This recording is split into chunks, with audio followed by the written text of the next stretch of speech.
Hello, my name is Vip Vipperman. Excited to be back in the studio today with Daniel Luescher from WiseMed. I can't believe that we get a chance to do this Back in the Bold podcast with a company from Zurich, Switzerland this morning. Daniel, so excited to have you with us and looking forward to hearing a little bit of the story. Well, thank you. Thank you, Vip. Thanks for the time. Thanks for the invitation. Yeah, looking forward to it. So tell us a little bit of backstory. Are you originally from Switzerland? Well, my backstory is I have a Canadian background. So my family moved to Canada when I was 6, and then we moved back to Switzerland when I was 13 or 14. So that's where the English, the real accent, the only real accent comes from. But I don't speak English anymore on a daily basis, so I might get some words twisted. But there's a Canadian background. Yeah, that's for sure. So you grow up then in Switzerland, and now you're in the healthcare space. So tell us a little bit about growing up there and how you got to be an entrepreneur. Yeah, my backstory goes when I was 18 years old. It was like I'm gonna get interest and not pay interest. That was one of my first kind of things. And then when I was 21, I founded my own little company. I actually started importing beef jerky when nobody knew what it was in these areas. I got it distributed locally nationwide in 1,400 stores. Oh, wow. That was really cool. And then Jack Links came and stole the show. I was going to ask, is it Canadian beef jerky, or are we talking about some other place like the beef jerky? No, it was beef jerky. I got it through Estonia. That's where we got it from through that channel. But then eventually, Jack Links just kind of started focusing, and they did $2.5 billion revenue or something. So you just get listed out, you get paid out. So that was a first kind of endeavor. And then I've always been in the entrepreneurial space ever since. Just going into companies, doing turnarounds, concrete stuff. I did a bunch of projects with Rafi Carmine, who you obviously know. Yep. So a lot of different projecting and business, in a bunch of different areas, and then eventually ended up coming closer to King Nature and Wise Medicine, which was about 4.5 years ago. I always obviously knew what they were doing, but I wasn't operationally active. Involved. Okay. Hey, what is it about building companies that gets you excited? I talk to a lot of entrepreneurs, and some of them, they see a problem in the world and they're just like, I think somebody should fix that. And instead of going and complaining about it, they're like, well, I guess it's me. I'm going to go fix that problem. Sometimes they're just like, ooh, I just want to make some more money and let's just go build something.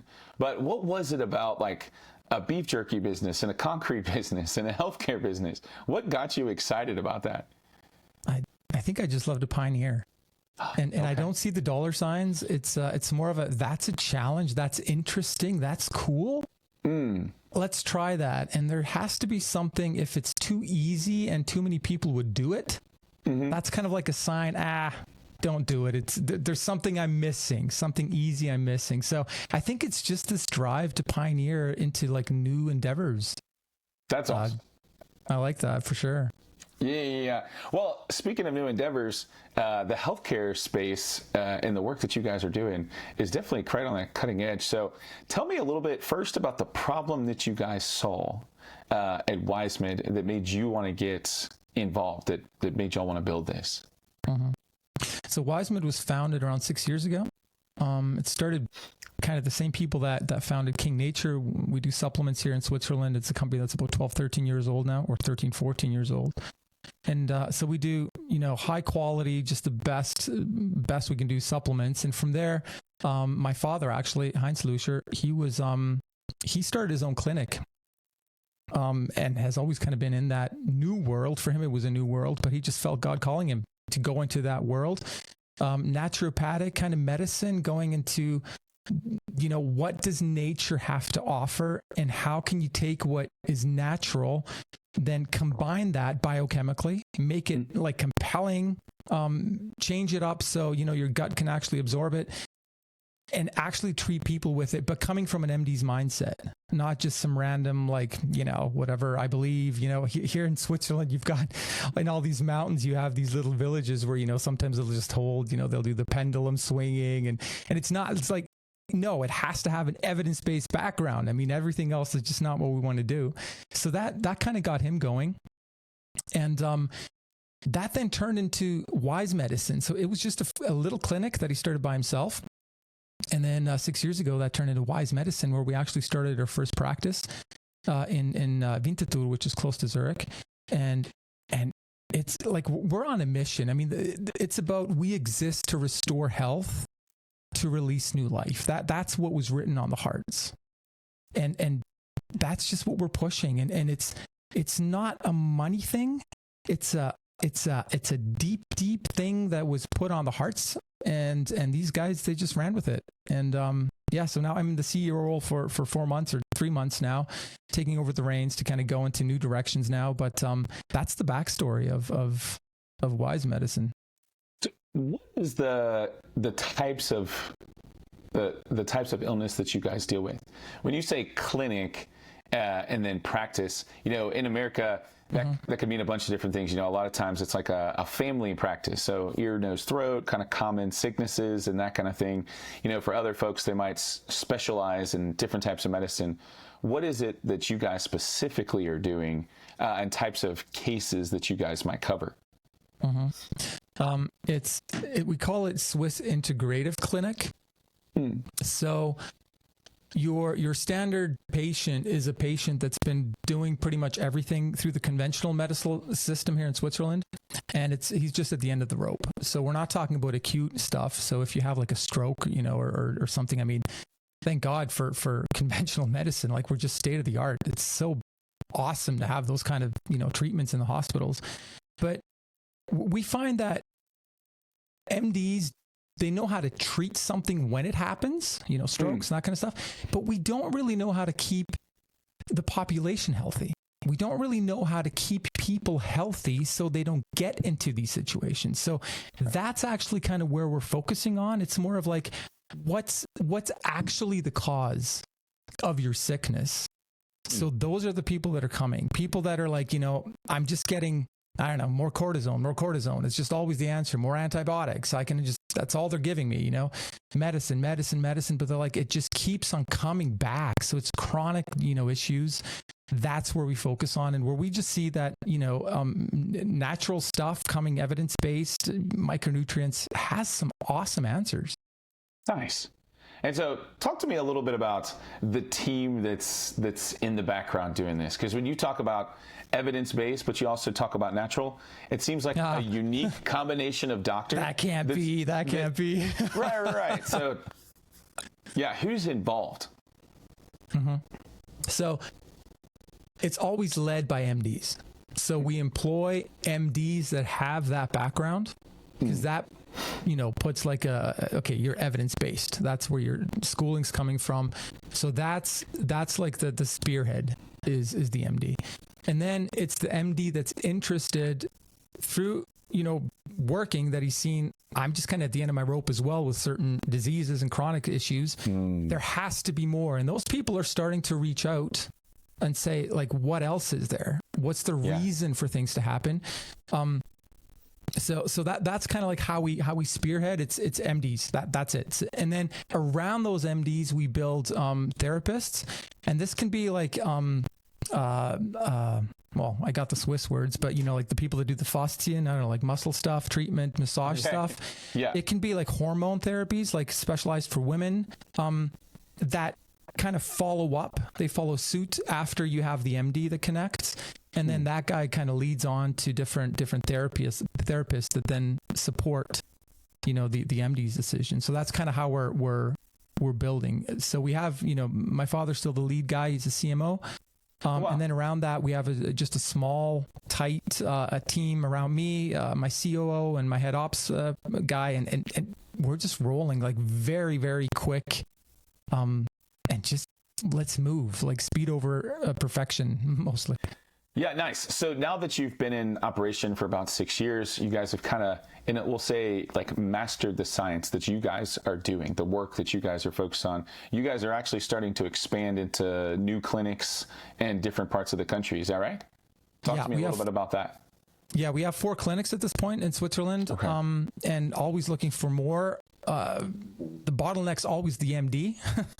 Right? Because you need to have that guy. And when you have that champion, then you can build the next location around that person. Around it. Gotcha. So we're constantly expanding there. And we're also starting WiseMed Beijing. That's a new clinic we're starting in China, which comes through the 27 employees we have through King Nature in China.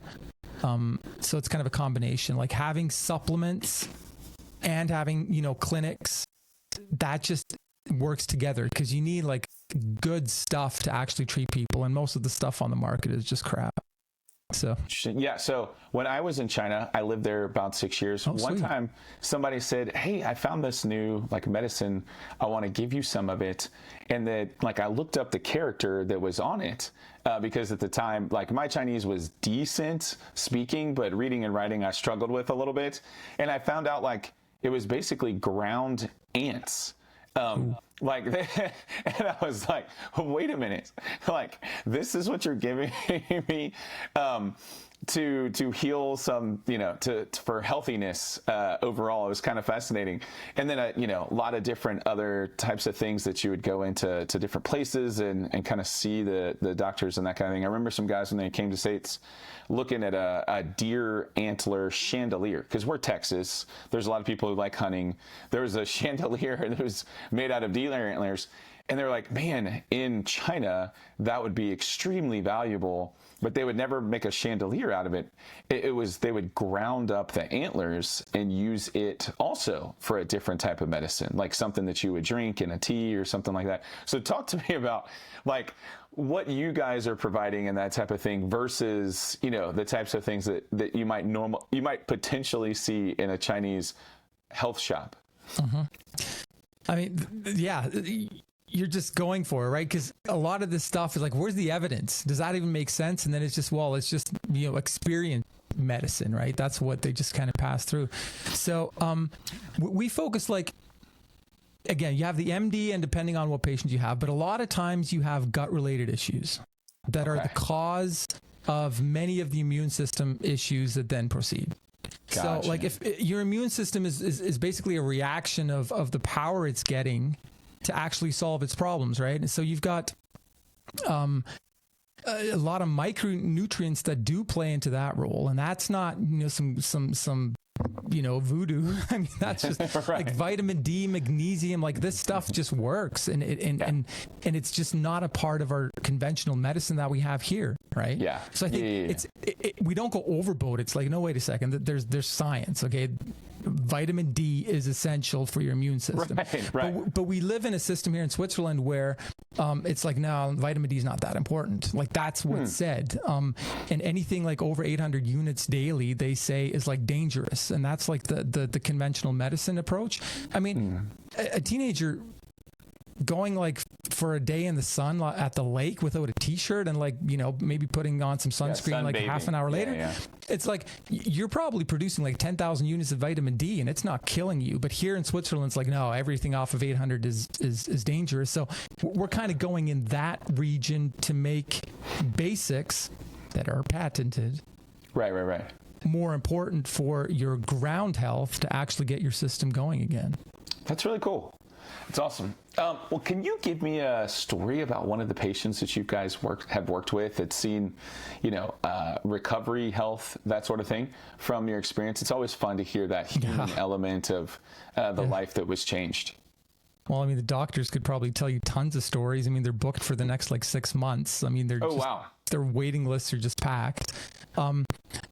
It's always a question like, what stories do we tell and what are we allowed to tell, even anonymized? But one story that I do know we can share is this was a girl. She was like 12 years old or something.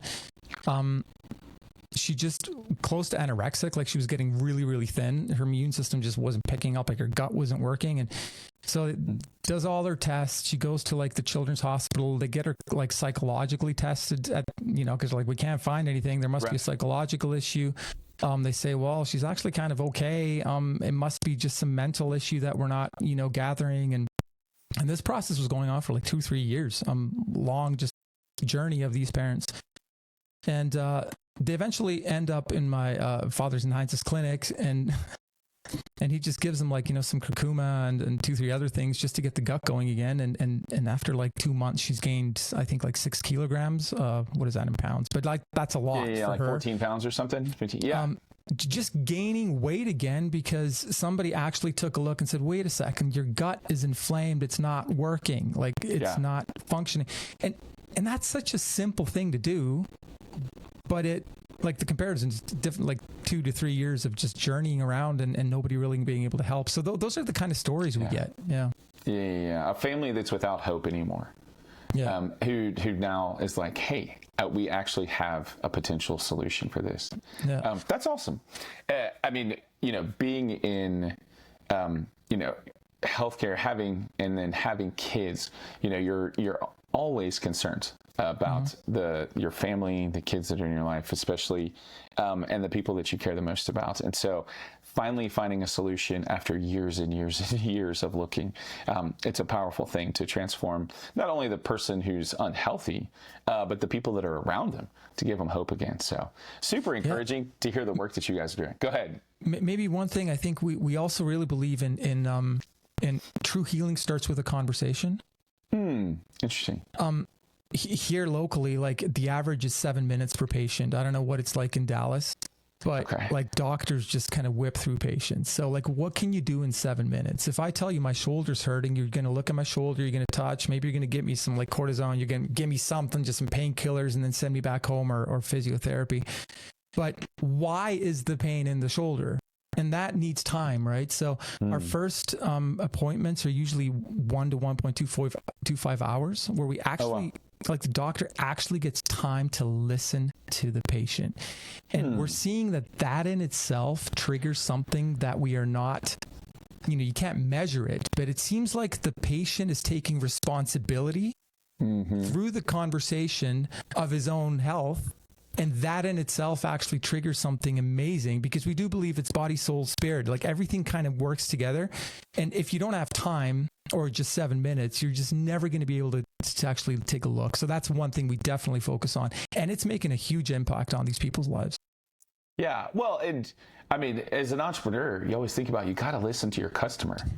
And if you're only giving every customer a max of 7 minutes, like if everybody's limited to a short focused time, then you can't actually get to know them and hear what's really going on. That's really interesting. Kind of a unique thing that you guys are doing that's making you different from other people, which is all about how to build a successful business. It's having that unique difference. And I've heard you guys even have people flying in from other countries as well because of the unique healthcare like y'all are providing. So, I mean, you said you're backed up for 6 months, just people that want to get access. People are coming in from all over the world because they're hearing about the work that you guys are doing, and they're coming just to find hope somewhere. So it sounds like business is going okay. Tell me a little bit about the momentum you guys are feeling. Yeah, we have around 30 to 35 employees at this point through the locations, again, trying to scale through MDs, which is very hard to find. The momentum really is, I mean, we do... I hate the word cutting edge because everybody's using it. But my English is not good enough to find a better word, but it's like, we're trying to stay at the forefront of like, what's happening outside of, I mean, here in Switzerland, the Roche and the Novartis and just the big standard company worlds that then go into all the traditional hospitals. And there's tons of companies that are highly innovating, cool stuff. So like one thing we have here is, it's called SDT. It's a sonar therapy. So you're basically like in this bath, like warm bath, and you drink a sensitizer, which has chlorophyll, which then kind of attaches to your cells and marks them. It gives them like a marker. And then the sonar waves can actually start working with them and penetrate them and sometimes break down the outer cell. So this is something we use like for cancer. It's kind of a new thing. Like you don't read about this stuff. Somebody has to kind of take the risk of that sounds really good. There's evidence behind it. We're going to actually invest into something like that. And standard, clinics don't do that here. So we do kind of, go to the edge, to bring in new stuff. And that's where we attract, some international clients for sure. So we've got a, fair amount of Asian people kind of flying in. But we're backlogged, right? So we have to have like fast tracks somehow and get them in the evenings and whatnot. Yeah. But it's a good problem to have, but it still is a problem at this point. I need more MDs. So if you ever want to come to Switzerland as an MD and you can somehow get a license and you can speak German, just give me a ring. Right. Well, I mean, it sounds like you're looking for a needle in a haystack of needles. Yeah. But those people obviously are out there, and maybe some is listening to the podcast here. Have you guys thought about training the MDs? Like, have y'all started that? Do you have the time to actually bring in like a new MD that's open to and then kind of riding the curtails of the current doctors so that they can learn the process and open the next clinic? Yeah, we have another company kind of in the family of companies that does about a 250 to maybe 350 per year, where we just train people. This is like 4 weekends, 5 weekends.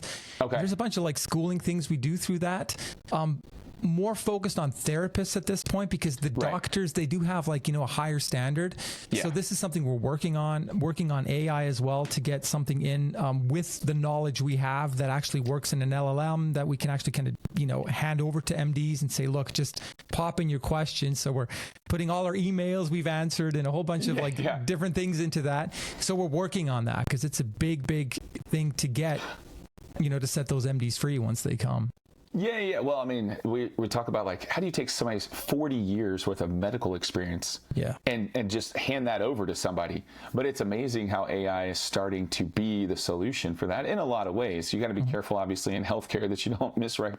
But it's amazing that, like you said, you can take 40 years of email or, and all those experiences, people taking notes while doctors are engaging with, the client and stuff like that, and actually putting that information in so that, you can have that to help the next person. So tech enabling the healthcare is a really, really cool opportunity. That's awesome. Like we can even take like, transcriptions of like schooling videos we did, right? And we just take those all out and then we pop them over into the AI again. So like, work with this. This is the knowledge that we see. So there's many opportunities to kind of get that knowledge transferred. Yeah. That's awesome. And it's also helping us internationally. So for example, with Beijing, it's like that AI is also going to help, like just kind of get a quick start when you have doctors on site. Like just pop in your question, like what's the WiseMed treatment form? Like what's the answer to that question before you pick up the phone and call somebody? Because I can't scale the phone call, right? I can't scale the Teams call, but I can scale the AI. So that's definitely something we're doing. Yeah. Nice. Well, as we're talking about the future of this type of business, tell me about where you think this is going. 10 years from now, where do you think WiseMed is going to be, or where do you hope you guys might be, and what do you think it's going to look like? Well, we're pouring everything into growth because, the mission, we want to restore health, and not just of like, 500 people a year. We want to restore health of as many people as we can. So it's growth. It's building up more clinics in Switzerland. I mean, Switzerland's small, so it'll probably max out around maybe 15, 20 clinics, I assume. But Germany's close by, so that's the next neighbor. Austria's close by. And obviously internationally through, China, Shanghai, Beijing, those places, we're definitely going to have more clinics in 10 years. That's for sure. Awesome. Speaking of which, why did you choose China next, right? Like of all the places in the world that you could go, hey, we want to grow this business. It might have been easier to go to more of a language place where you don't have to translate every single thing. Just all that. What was it about China? And again, I've lived there. I know, and there's also a significant population, so a lot of business opportunity. There's, when you've got 1 billion people, there's a lot of sick people who need help. But again, what was it about China that got y'all there? I think like you can make wonderful dreams and plans of what you want to pursue and what you want to do. And at the end of the day, those things that just come organically, and that actually, like when the doors swing open, I've just decided I'm not going to open a door that is not supposed to get opened, even if I want to. Yeah. Even if we strategize that we want it to open, if it's not going to open, let's not do it. So we've really committed to, let's walk through those doors that just open up. Like those are the cool things. And we're a faith-based company, so we do have a lot of trust in like, God, just open the right doors. And he is like, it's really cool. So China is just one of those organic ones. Swissness, I mean, it's just an awesome brand. It really works in China. And through the contacts that we already have set up there over the last 7 years, there's a trustworthiness. There's there's a fan base in that sense. So it's almost like a natural add-on.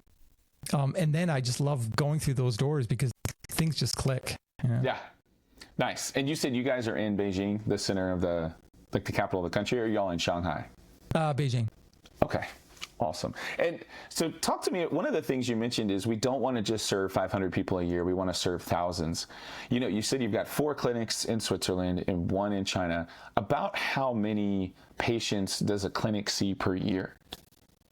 I'd have to do the math. I'd really have to do the math. I mean, you know, doctors, they work around 8.5 hours a day, times, let's say 8, 9 patients, times whatever I couldn't tell you, but lots. I don't know. Not as much as a traditional 7-minute clinic, but I think we're getting way more impact done in the lives of actual people that are sick.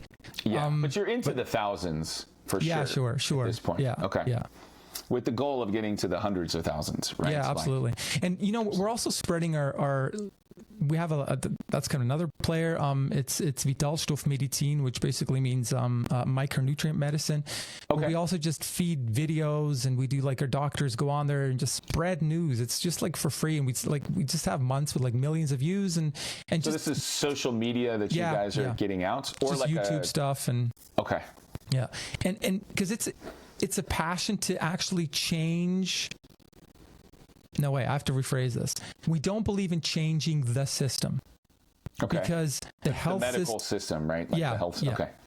We don't believe in changing the medical system because we see that too many people are making insane amounts of profit in the current medical system.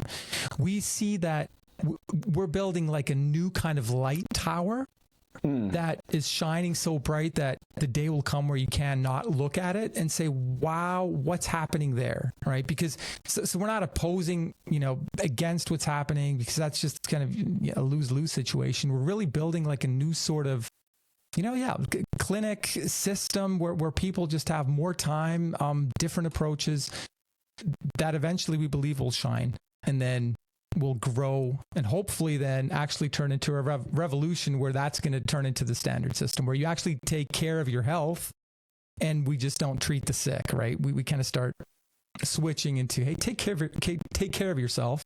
Take care of yourself and don't just, you know, use the hospital when you're at the end of your rope. I got you. But for like emergency situations, someone in Switzerland, like you know, has an emergency, they call, in the US it'd be 911, you know, is that you still would recommend somebody to go to the hospital initially? Yeah. Totally. I really see that, you know, conventional medicine basically says we're here for everything. And we think like integrative medicine should actually be the foundation. You should actually start taking care of yourself first. Micronutrients, you know, just to have time, have conversations like what's going on, take a look. And then when something happens, accidents, strokes, whatever, thank God, again, that's when we need emergency rooms, ERs, et cetera. So like that's the game. But for me, Joe Rogan said this on a podcast, and it kind of was like I'd say the same thing. He says, I'm not going to my standard MD anymore just for my general health, because the dude doesn't have a clue. He just knows which medication to give me if I tell him this and this is hurting. But to actually help me, like, what can I do to stay healthy? It's like we're lost, you know, and so that's what we're focusing on. I think that's. We dream that one day will be the foundation of medicine, and then you have the ER on top, you know, the emergency stuff, because that's needed, absolutely, and that's great. That's cool. Tell me a little bit about the culture at WiseMed. You know, as you're stepping into the CEO role and helping to like guide culture for an organization, you've built companies before, so this isn't new to you, but this brand, what's it like what's the culture like there, and how are you building it? Yeah, culture is different for sure in the medical system. It's more of like a teacher medical, you know, it's a different world than, you know, when you're just surrounded by business peeps like in the open market. I do find that my leadership style is changing. Maybe it's just as we get older, but I think it's also realizing that actually setting people free is the number one thing you can do. So I think the first thing I did was literally just, you know, change up our hierarchy, make things clear who's responsible for what, and give them like signing authority so they can actually just start running things. Yeah. And we have like two things we kind of do. The one thing is stop pushing information up, push authority down, right? So interesting. Okay. Like, like we had this one case, and usually these things happen when you have a case, like I think somewhere in a clinic, coffee cups were missing or something. So the one assistant, she tells the head assistant passes it on. What do? We don't have enough coffee cups. It's another and eventually like the head ops is like, oh, there's not enough coffee cups. And I'm like, how can this information be pushed up so much? Let's push responsibility and authority down so people can just, it's coffee cups. I'm just going to go buy new ones. Bam. Go get some. Right? Yeah. So these two arrows, that's one thing we do. Information, don't push information up, push responsibility down. And the other thing is, I read this out of a book, and it's really impacted the way we have the culture. It's when people come with ideas, they start the sentence off with, I intend to do this. Mm-hmm. I intend to do this because I believe this is whatever, it helps or whatever. Okay. If somebody approaches me now with, I intend to do this, I can already kind of like relax to 80% because I already know he's taken responsibility. He's already thought it through, and it's already highly practical. Now I can just only look on the macro. Is there something he's missing? But that has just really sped up our processes with people starting, I intend to do this. And it just brings just tons of speed into process, and we're pushing this down onto like all the levels. Yeah, it shows that they're taking authority and responsibility. We always, there's responsibility and authority. If you have a lot of responsibility but no authority to make decisions, that's a problem. And so by starting the sentence with intend, it's showing that they're already feeling that they feel responsibility and they feel like they have authority to do something about it. Yeah. That's awesome. I like it. That's really fascinating. It's funny. I don't hear people speak like that much, though. Like I'm thinking back over conversations I've had recently with folks, and I'm like, I don't feel like I hear people say that often. Yeah. So is that something you've trained into that culture, or is that something that people were already saying? No, this is stuff that I'm bringing in, and it's always cool when you start. You can just really kind of go through and say like, this is what I want. This is what we have to do. So it's something I brought in, and it's awesome. It speeds up everything. Yeah, well, I think about there's a company in America called Chick-fil-A. I mean, yeah, sure. The Chick-a-Chack company, right? And one of the things that they've become known for is always saying, my pleasure, right? Like, I'm doing this, it's my pleasure to serve you effectively. And they become famous for that. And initially you have to train on it. Like those employees have to learn to say that. And then friends of mine that have worked there will joke and say like they pick up the phone, and then when they're talking to people at home, they still say my pleasure to those people because they've trained it. It's become so ingrained, but they've learned to think about things that way too. But it has to be trained. Yeah. So how do you guys train on I intend to, this authority responsibility system? Well, it's like, come on, it's always people, right? People have to do it. We can do all these beautiful charts and hang them up and whatever. But it's actually like hearing it. And when employees start hearing my COO talk to me about it, it's like, wow, that was what we were talking about, and and then, the head assistant, medical assistant, she'll ask her CEO, and then, the assistant underneath her hears, whoa, that's what she said to the COO. So it's just like you gotta start this down. So I do take my closest peers close, my C-levels, and just say, hey guys, this is what we need to do. And it's our responsibility. We always say that the fish stinks from its head. Okay. So it's like, I don't know where that comes from. I'm not a fisherman or anything, but we just use it all the time. It's like whatever problems we have, it's our problem, and we are not. We're not doing a good job, and we've also given one sentence job descriptions to pretty much like the management team. Okay. I got that from Andy Stanley. He mentioned that with the CFO, and my job description is I'm just responsible for the vision has to come to life. Okay. And that's a culture thing at the end of the day, to the most parts, right? So I think as a leader, like that's your job. You form culture. Yeah. And I think a lot of times it just kind of backslides because you forget it with the heat of the moment and the day and everything. But like that's actually the only thing I really have to do is focus on this culture, because innovation, that comes from the doctors, that comes from other people. Then I pick that up and do, but I have to give them a place of like, hey, that's a cool thing. Please keep your mind open to new things. I'm not the MD. I'm not going to treat patients. I'm not the R&D guy, so my role is just to get these people together. And maybe one thing that's also funky is we have 3 values that we have through like King Nature, WiseMed, and all these companies, and just 3 values. Because I always love it when companies have to say we're transparent and we're honest. It's like, oh, you have to say you're honest? Okay, cool. Wow. But beautiful sign, guys. Great sign. So what we did is we have 3 icons, and the first icon is smile. The second one is be real. And the third one is just do it.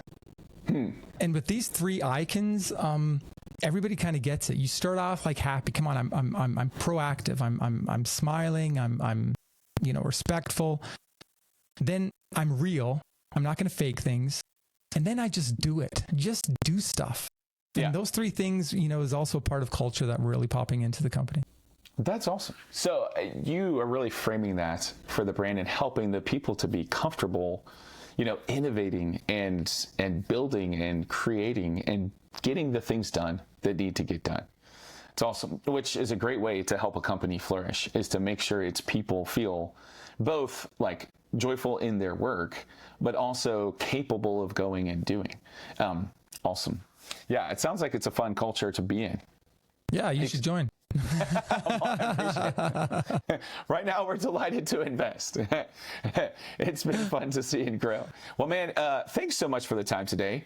Love the work that you guys are doing. Excited that we've actually recommended it to some of our friends to leave from the U.S.